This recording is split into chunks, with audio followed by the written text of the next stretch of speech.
art heals. It may sound like a cliche, doesn't it?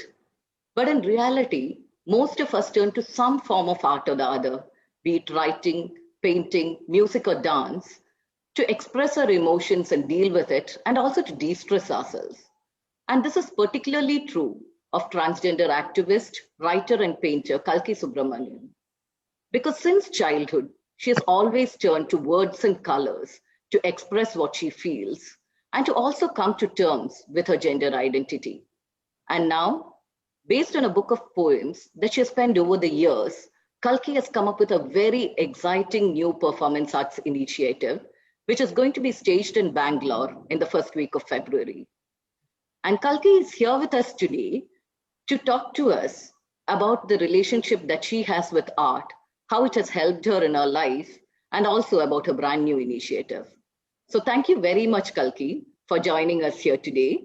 Thank you so much, Priya, for inviting me for this beautiful live Zoom event. So I'm very happy to be interviewed, and I'm happy that this opportunity I get will be useful for our trans artists to get more visibility via the internet. Yes.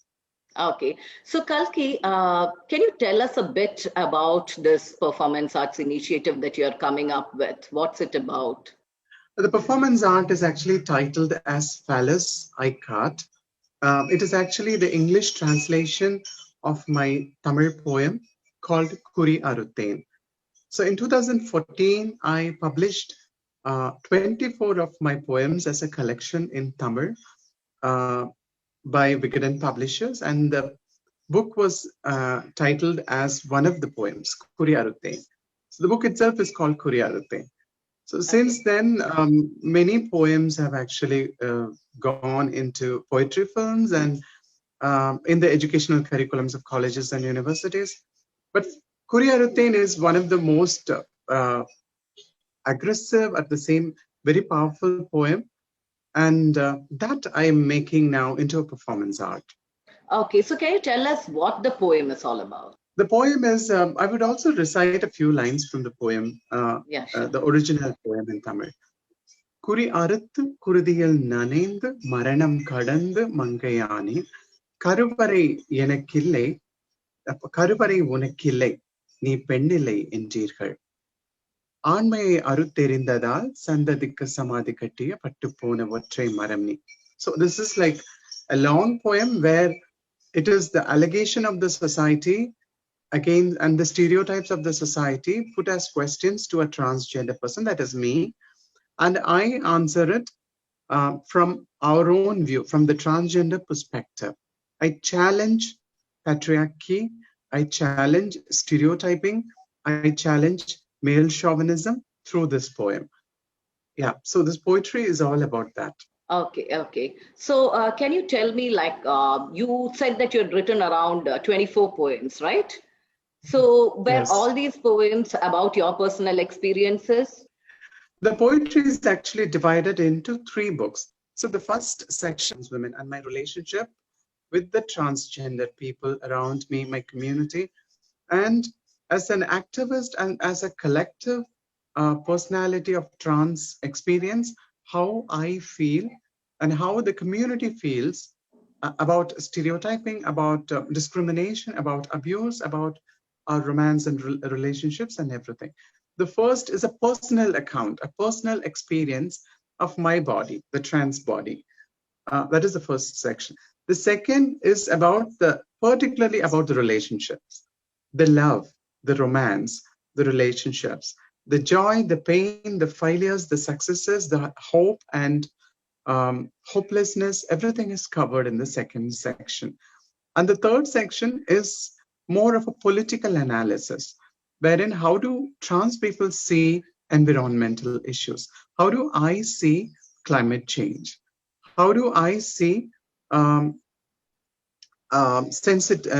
sensationalism in the media and all that?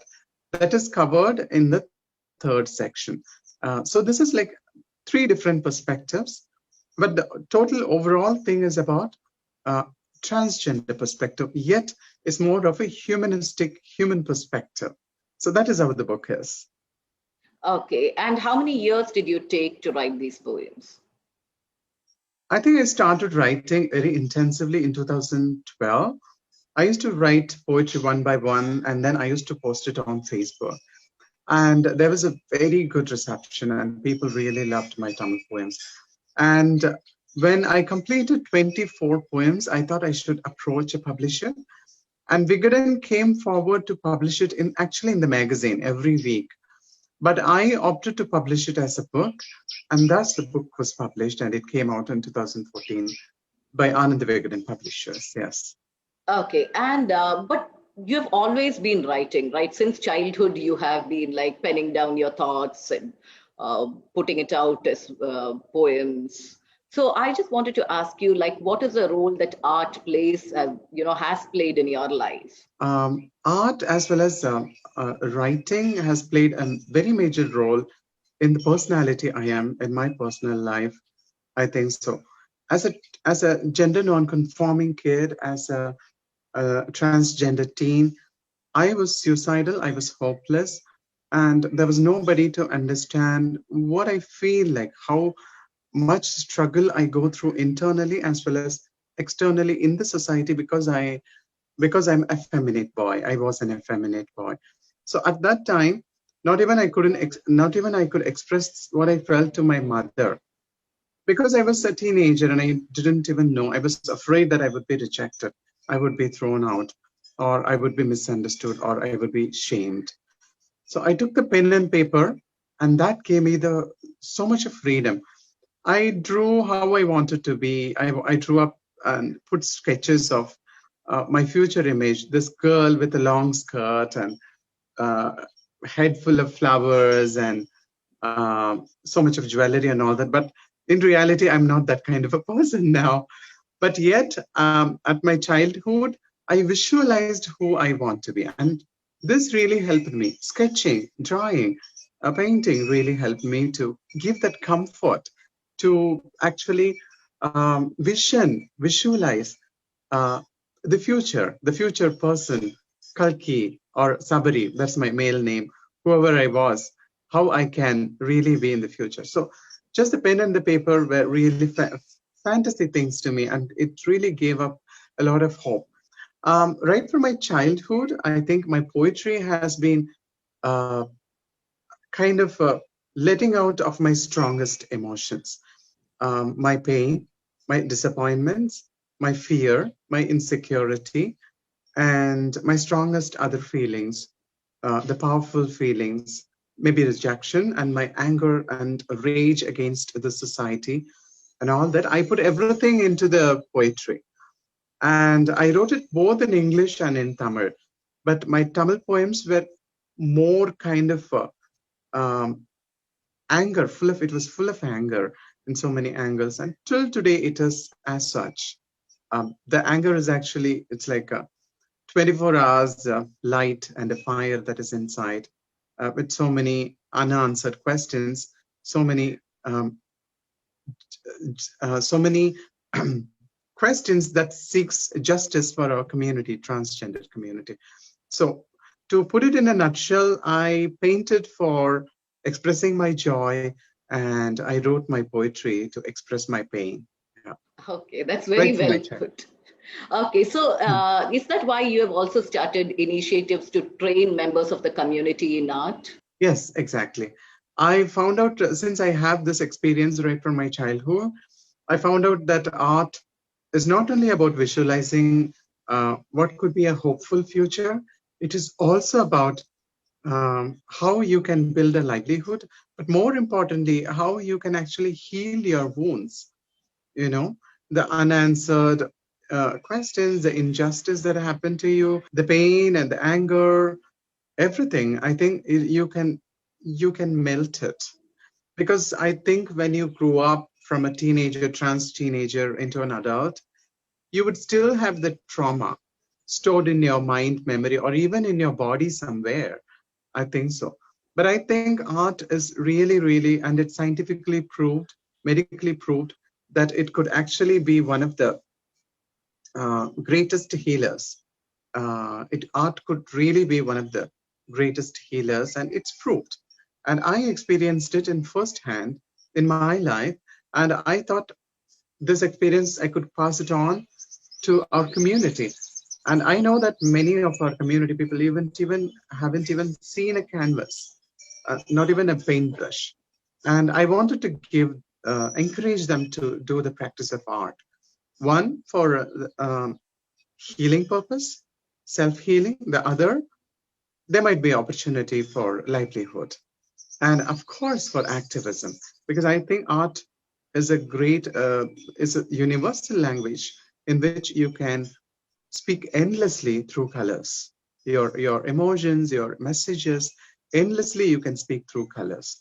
And you don't need to learn a language to understand art. So I chose this for our community. Okay. And Kalki, can you tell us what to expect in this, this performance arts initiative? How and why did you come up with it? And, a little sneak peek. I think poetry is something more of it is perceived more from educated people, and lots of people who are really interested in poetry actually read it. But when it comes to a performance, it's all about expression. It's about on the stage real acting, how a trans person feels in real. It's not only in paper, or it's your written image visualization that goes in your brain, but it's actually the visuals you see with your eyes, and your ears hear those sound, and you see the colors, the facial expressions, the anger, uh, the hope, the joy, the light, everything in a performance art. The colors, more like a painting, like a theater performance, like a rainbow, like a fire, like an eruption, like a volcano. Whatever you can visualize is a performance art like. So there is multitude. I think there is so many ways performance art gives an artist uh, freedom. And I, as a poet, as well as an artist and a transgender activist, a woman, trans women, I think performance art is something where I get more freedom, and I grab the attention of people. It's not an individual experience; it's a collective experience for people who view it. So this made me to choose performance art for my poetry.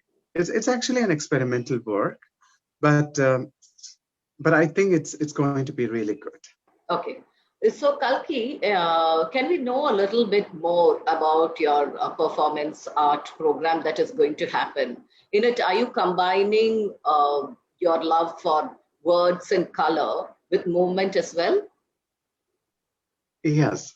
The performance art is actually named as Phallus I Cut, which is again the translation of the original poem Kuri Aru, Phallus I Cut.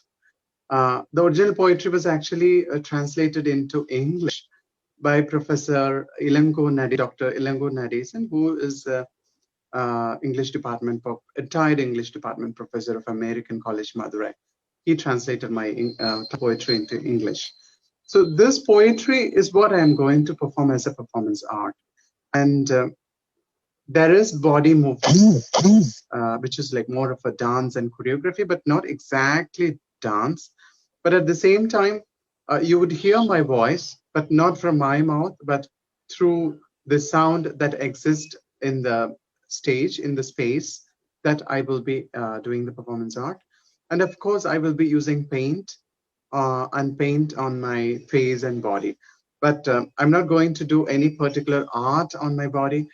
It could be abstract, it could be minimal, but colors. I'm going to use colors uh, in this beautiful poetry performance art.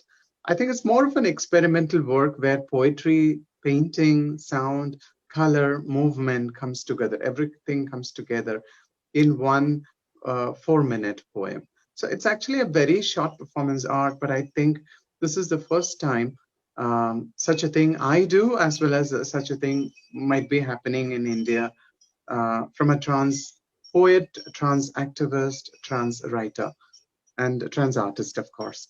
So I'm excited, and I would just see how I see it, like poetry is always perceived to be read by intellectuals, but I'm trying to break that. I'm trying to reach more audience, take my poetry to more audience, and especially young people, and everyone, in spite of whether they are educated or not, or uh, poetry loving or poetry reading or not. What I'm trying to establish is that I want to bring my performance of this poetry into visuals, using color, sound, movement, to make it more richer, to give a very rich, extended experience of my poetry. So that is how it is. It's going to be that. Okay, and where is it going to be staged? It is going to be performed, staged at Bangalore International Center in Dombalur, Bangalore, and on February 5th, 2021, February 5th at 6 p.m. at Bangalore International Center, Dombalur, Bangalore. Okay, and will people be able to also watch it online? Yes, there will be an online broadcast of my performance on my Facebook account, fb.com/Kalki Art. That is where people will be able to watch. And some clippings they will later be able to watch on Instagram as well. But majorly, the entry is absolutely free. So anybody can come for this opening of our art event, because the performance is actually as a part of the transgender art event, where 25 of transgender artists from Sahodri Foundation will be exhibiting our artworks. So the performance art is actually the opening event of the inauguration of the art exhibition. Okay, and will you be taking it to other cities as well? Yes, of course, I will be doing it. And probably not only in India, in our country, but also I'll be taking it to other places as well.